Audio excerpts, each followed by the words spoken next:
Nous travaillons depuis de nombreuses années au département de psychologie de l'Université de Nantes sur la question des croyances et des religions, et plus spécifiquement sur les liens entre religion, spiritualité et santé.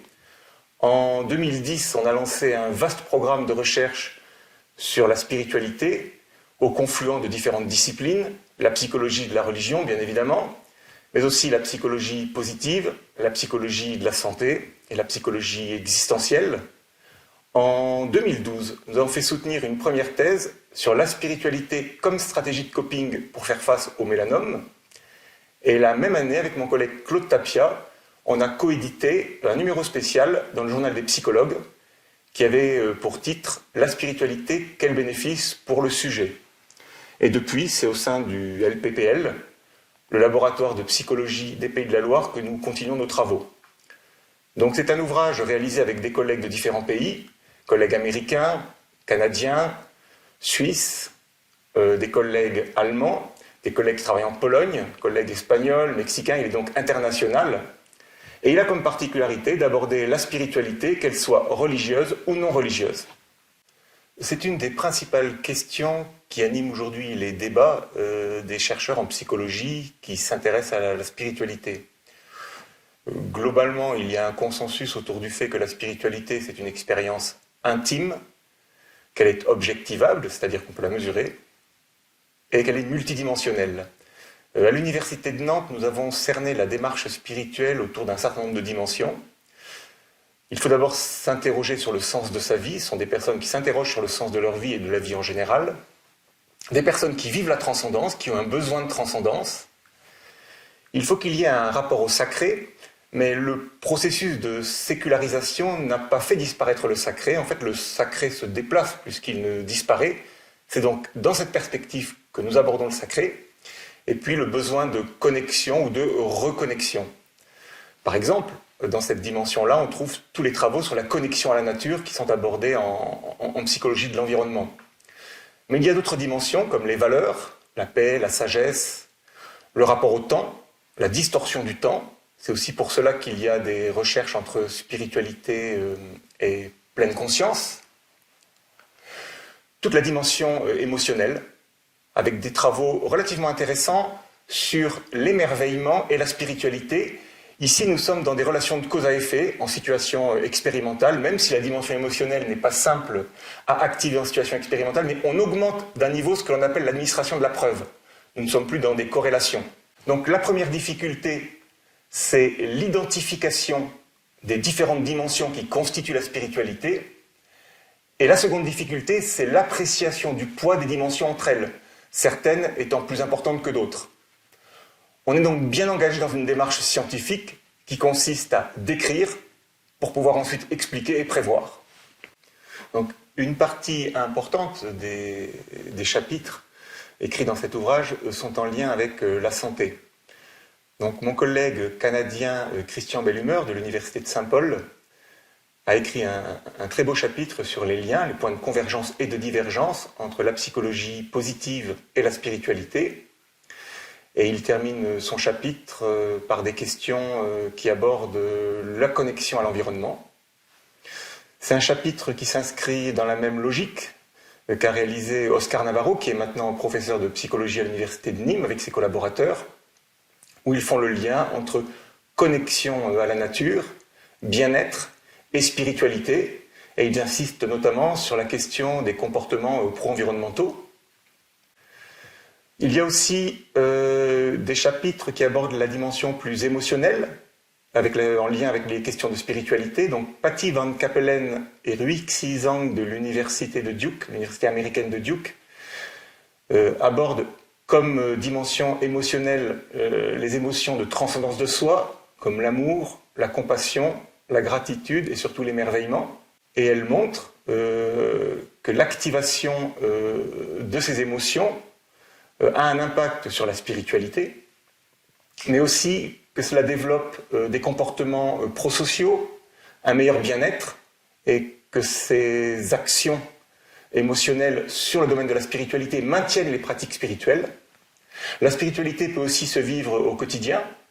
Donc Lynn Underwood a eu la gentillesse de coécrire avec une collègue à elle, Kathleen Vaghini de l'Université du Colorado, un chapitre sur les émotions spirituelles et le vécu spirituel au quotidien. Lynn Underwood est à l'origine d'une échelle vraiment utilisée dans les questions de spiritualité, la DSES, qui évalue la spiritualité au quotidien. Et à partir de toute une série d'études empiriques, de recherches interventionnelles, elle montre les effets positifs d'une spiritualité pour faire face au burn-out, comment rebondir après les épreuves de l'existence, comment une spiritualité au quotidien permet de faire face à des situations traumatisantes. Elles abordent aussi l'addiction. Alors ça peut paraître surprenant de faire des liens entre addiction et spiritualité, mais les personnes qui vivent les addictions sont des personnes qui butent sur la réalité. Donc il y a une question de sens du réel pour eux. Or la spiritualité réinjecte du sens. Donc à ce titre, on peut comprendre tout à fait les liens entre spiritualité et addiction, notamment avec un objectif qui est d'amenuiser ou de stopper les addictions. Il y a une tradition de recherche sur religion, spiritualité et santé. Mon collègue Pierre-Yves Brandt et ses collaborateurs de l'Université de Lausanne en Suisse ont écrit un chapitre qui s'inscrit principalement dans les stratégies de coping religieux et de coping spirituel. Et ils interrogent notamment la prise en compte de la dimension spirituelle des patients dans certaines psychothérapies, comme les TCC, les thérapies cognitivo-comportementales ou les approches psychodynamiques. Christian Bellumeur a réalisé un second chapitre où il présente des thérapies qui ont déjà intégré la spiritualité, par exemple la thérapie d'acceptation et d'engagement, les thérapies sur les valeurs, les thérapies de pleine conscience, mais aussi la psychothérapie spirituellement intégrée de Kenneth Pargament, qui est plutôt orientée religion, qui est un chercheur reconnu aux États-Unis sur ces questions, Paul Wong, qui aborde les questions de psychothérapie au croisement de la psychologie existentielle et de la psychologie positive par la thérapie du sens.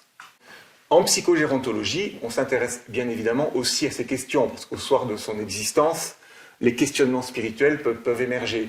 Donc Nathalie Bailly, qui est une collègue de l'Université de Tours, spécialiste en psychogérontologie et qui travaille depuis de nombreuses années sur les liens entre gérontologie et spiritualité, avec Océane Agli, qui est une collègue de l'Université Toulouse Jean Jaurès, ont coécrit un chapitre qui aborde la spiritualité dans les institutions pour personnes âgées, ainsi que les liens entre spiritualité et démence, et surtout les souffrances spirituelles en fin de vie.